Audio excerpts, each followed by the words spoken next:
అసలు నిజంగా నువ్వు రూప గురించి ఇంతలా ఆలోచిస్తున్నావంటే మీరు నిజంగా గ్రేట్ మేడం. ఎందుకంటే మీరు తన కోసం పార్టీ ఏర్పాటు చేశారు. అలాగే తనని స్పెషల్గా ఇన్వైట్ కూడా చేశారు. ఇలాంటి గొప్ప మనసు అందరికీ ఉంటుందా? అందరికీ ఉండదు కదా. మీకు మాత్రమే ఉందంటే నిజంగా మీది చాలా గొప్ప మనసు అనుకోండి అని రేణుక ఈ విధంగా అంటూ ఉంటే ఇక శ్వేత మండిపడిపోతూ ఇలా అంటూ ఉంటుంది. కానీ రాజుకి దగ్గరగా ఉంటే నాకెలా నచ్చుతుంది రేణుక, నువ్వు ఆలోచించు. మరి కాదు రేణుక, మనమందరం ఇలా ఉన్నాం, కానీ రూప డ్రెస్ ఎలా ఉంది, అందుకే దగ్గరుండి డిజైన్ చేయించి తీసుకుని వచ్చాను. నిజంగా మీరు చాలా గ్రేట్ మేడం. మీరు ఇంతలా ఆలోచిస్తున్నారంటే మీరు సూపర్ అన్నా కూడా చాలా తక్కువే. అవునవును రేణుక, ఈ డ్రెస్ రూప చేత వేయించాలి.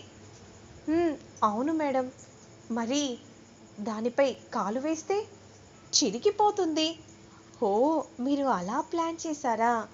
అవును కదా రేణుక, ఆయనకి దగ్గర అవ్వాలని చూస్తే నేను ఎలా వదిలిపెడతాను? వదిలిపెట్టను కదా.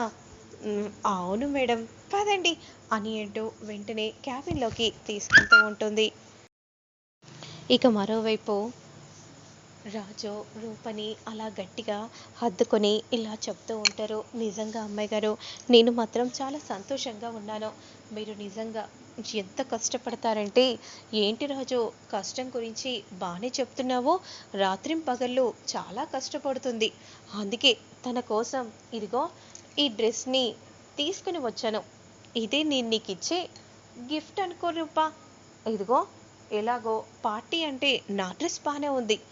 కోర్స్ తన రాజు డ్రెస్ కూడా బాగానే ఉందనుకో, రేణుక డ్రెస్ కూడా బాగానే ఉంది. కానీ నువ్వు మెయిన్ కదా, స్పెషల్ అట్రాక్షన్ కదా, అందరికంటే నువ్వే అందంగా కనిపించాలి. ఇలా వస్తే బాగుండదు. అందుకే ఈ డ్రెస్ వేసుకొని రెడీ అయ్యిరా, వెళ్ళు. ఏ డ్రెస్ వేస్తే ఏముంది గొప్పతనం చెప్పడానికి అంటే? అలా కాదు రాజు, తప్పుగా అనుకోకు. అందరికంటే రూపని అందంగా కనిపించాలి కదా, రూప కోసమే కదా ఈ పార్టీ అరేంజ్ చేసేది. అలా అని ఈ డ్రెస్ వేసుకోమని ఇస్తున్నాను అంతే. రూపా, తీసుకో, వెళ్ళి డ్రెస్ చేంజ్ చేసుకునిరా. అవును రూపా, వెళ్ళు అని రేణుక అనగానే వెంటనే ఇక డ్రెస్ తీసుకొని వెళ్తూ ఉంటుంది. అసలు శ్వేత ఏంటి తనపై ఇంత ఇంట్రెస్ట్ చూపిస్తుంది, ఎందుకు అలా చూపిస్తుందో అర్థం కావట్లేదు అని మనసులో రాజు అనుకుంటూ ఉంటాడు. మరోవైపు ఇక అనౌన్స్మెంట్స్ చేస్తూ ఉంటుంది రేణుక. మీరందరూ కూడా పార్టీకి విచ్చేసినందుకు చాలా సంతోషంగా ఉంది. ఈ పార్టీ అసలు ఎందుకు అరేంజ్మెంట్ చేశారో అనేది అతి త్వరలో మీకు అందరికీ తెలిసిపోతుంది. ఇక అసలు ఈ కంపెనీని ఒక మైలురాయిగా మార్చింది ఒక మహారాణి అనుకోండి, తనే రూప. ప్లీజ్ రూప, కమ్ అనే విధంగా అంటూ ఉంటే ఇక రూప అలా నడుచుకుంటూ వస్తూ ఉంటే గౌతమ్ రూప ఇద్దరు చూస్తూ ఉంటారు.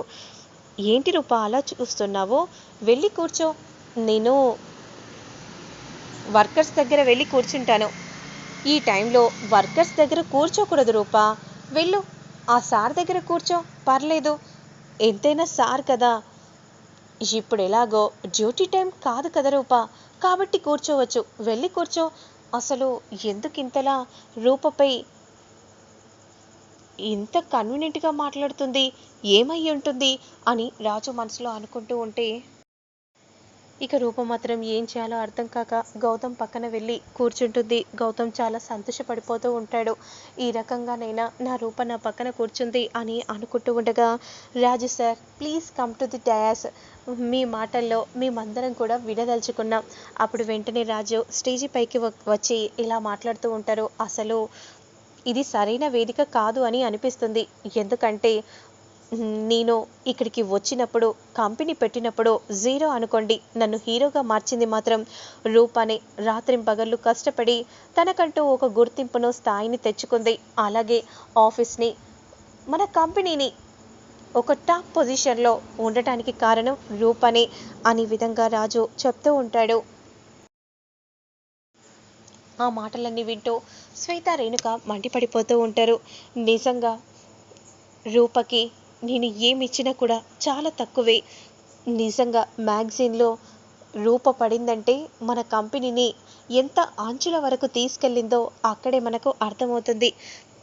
ఇక ఇంతటితో నేను ముగిస్తున్నాను అనే విధంగా అంటూ ఇక వెంటనే మైక్ని రేణుకకి ఇవ్వగానే ఆర్ఆర్ ఆర్ఆర్ ఫ్యాషన్ స్టూడియోని ది బెస్ట్ నెంబర్ 1 పొజిషన్లో ఉంచడానికి కారణం రూప. అలాగే రాజు సార్ మాట్లాడారు. ఇప్పుడు ఆ కంపెనీకి పార్ట్నర్ అయిన గౌతమ్ సార్ కూడా మాట్లాడాల్సిందిగా కోరుచున్నాం అని అనగానే వెంటనే గౌతమ్ స్టేజి పైకి వెళ్ళి ఇలా చెప్తూ ఉంటారు. నాకు చాలా సంతోషంగా ఉంది. దీని అంతటికీ కారణం రూపనే అని తెలిసాక మరింత సంతోషంగా ఉంది. అయినా నేనేం మాట్లాడాలి? నా పార్ట్నర్ అన్నీ మాట్లాడేశాడు. నేనేం మాట్లాడాలనుకున్నానో అన్నీ కూడా మీకు చెప్పేశాడు. మాట్లాడడానికి ఏమీ లేదు అని ఈ విధంగా అనగానే ఇప్పుడు క్వీన్ ఆఫ్ ద రూపని స్టేజ్ మీదకి వచ్చి తన మాటల్లో అందరికీ తెలియజేయాల్సిందిగా కోరుచున్నాం అని రేణుక ఈ విధంగా చెప్పగానే వెంటనే ఇక రూప నిలబడి అలా చూస్తూ ఉంటుంది. ఏంటి రూప, ఏం చూస్తున్నావు? నువ్వు వెళ్ళి మాట్లాడాలి అని అనగానే వెంటనే ఇక మైక్ని తీసుకొని రూప నడుచుకుంటూ వెళ్తూ ఉండగా కావాలనే కాలు అడ్డుగా పెట్టగానే డ్రెస్ చిరిగిపోతుంది. అందరూ రూపని చూసి నవ్వుతూ ఉంటారు. రాజు కోపంతో మండిపడిపోతూ ఉంటే గౌతమ్ కూడా కోపంగా చూస్తూ ఉంటాడు. అప్పుడు వెంటనే అలా అందరూ నవ్వుతూ ఉంటే రాజు తన కోట్ని తీసి రూపకు వేస్తాడు. అసలు ఏమో మాట్లాడుతుందనుకుంటే ఏదో జరిగింది. పాపం బహుమతి ఇస్తాడనుకుంటే సూట్ ఇచ్చాడు అని విధంగా అలా మాట్లాడుతూ ఉంటే అమ్మాయి గారు మీరు త్వరగా వెళ్ళి డ్రెస్ చేంజ్ చేసుకోనండి. లేదు సార్ నేను మాట్లాడతాను అని విధంగా అంటూ స్టేజ్ ఎక్కి ఇలా మాట్లాడుతూ ఉంటుంది. అందరికీ గుడ్ ఈవినింగ్. నా డ్రెస్ చిరిగినందుకు అందరూ నవ్వారు. ఇంకొంతమంది ఎక్కడ చిరిగిందా అని చూశారు. కానీ రాజు సార్ మాత్రం వెంటనే తన సూట్ని తీసి నాకు కనిపించకుండా సూట్ని కప్పారు. అంటే ఇందులో ఆయన గొప్పతనం, ఆయన పెంపకం కనిపిస్తుంది. ఎందుకంటే ఎవరైనా సరే క్రింద పడితే మళ్ళీ పైకి ఎలా లేవటమో తెలుస్తుంది. కానీ ఒకేసారి పైకి వెళ్తే పైనుండి క్రింద పడటం చాలా కష్టం. కాబట్టి మీరు ఒకరిని చూసి నవ్వే ముందు మీకు మీరు ఆ పొజిషన్లో ఉంటే ఎలా అని ఆ పరిస్థితిని గుర్తు చేసుకుని ఆలోచిస్తే మీరు ఇప్పుడు ఇలా మాట్లాడి ఉండరు. ఎందుకంటే రాజు సార్ పెంపకం, రాజు సార్ గురువు ఎంత గొప్పవారో సార్ని చూస్తే అర్థమవుతుంది. మీరు కూడా ఎదుటి వారికి చేయి అందించి చూడండి. మిమ్మల్ని ఇక్కడ పెట్టుకొని చూస్తారు. కానీ ఇలా నవ్వితే బాధ మాత్రమే మిగులుతుంది. ఒకటి గుర్తు పెట్టుకోండి, క్రింద పడిన వాళ్ళు పైకి లేవటం మాత్రం చాలా తేలిక. పైనుండి క్రింద పడిన వాళ్ళు మళ్ళీ పైకి లేవలేరు.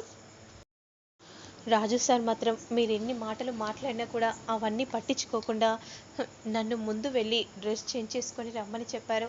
కానీ మీరు ఇలా మాట్లాడి మనసును మాత్రం బాధ పెట్టకూడదని నేను భావిస్తున్నాను. ఇంతటితో నేను ముగిస్తున్నాను అనే విధంగా అనగానే అందరూ కూడా క్లాప్స్ కొడుతూ ఉంటారు. శ్వేత మండిపడిపోతూ ఉంటుంది. ఇక వెంటనే పురుషోత్తం అని సైగ చేయగానే సరే మేడం అని అంటూ ఇక డ్రింక్లో మందుని కలుపుతుంది. ఇక వెంటనే అదిగో అక్కడ కూర్చున్న అమ్మాయికి ఎలాగైనా నువ్వు పోసిన ఈ మందునే పోయాలి. సరే సార్ నేను చూసుకుంటాను అని అంటూ వెంటనే వెయిటర్ వెళ్ళి ఇదిగోండి సార్ ఈ జ్యూస్ తీసుకోండి, మేడం మీరు కూడా తీసుకోండి అనే విధంగా అంటూ అలా జ్యూస్ని ఇవ్వగానే అంతలో శ్వేత వన్ ఆఫ్ ది ఈ సెలబ్రేషన్ అంతటికీ కారణం తనే కాబట్టి తన మాటల్లో కూడా మనం విందాం అనే విధంగా రేణుక చెప్పగానే వెంటనే స్టేజీ పైకి వెక్కి ఇలా మాట్లాడుతూ ఉంటుంది. నిజంగా నాకు కూడా చాలా సంతోషంగా ఉంది. మా కంపెనీ టాప్ పొజిషన్లో ఉండడానికి కారణం రూపానే. కానీ ఒక రకంగా చెప్పాలంటే రాత్రింపగళ్ళు ఏ సమయం పడితే ఆ సమయం కంపెనీలోనే ఉంటుంది. ఇలాంటి కష్టపడే అమ్మాయిలే కదా కంపెనీలో పెట్టుకోవాలి. ఇలాంటి వాళ్ళని పిచ్చ అమ్మాయిలని కూడా అనొచ్చు. ఎందుకంటే తను హార్డ్ వర్క్ అంటే బాగా ప్రిపరేషన్ ఇస్తుంది అంతే కదా రూప.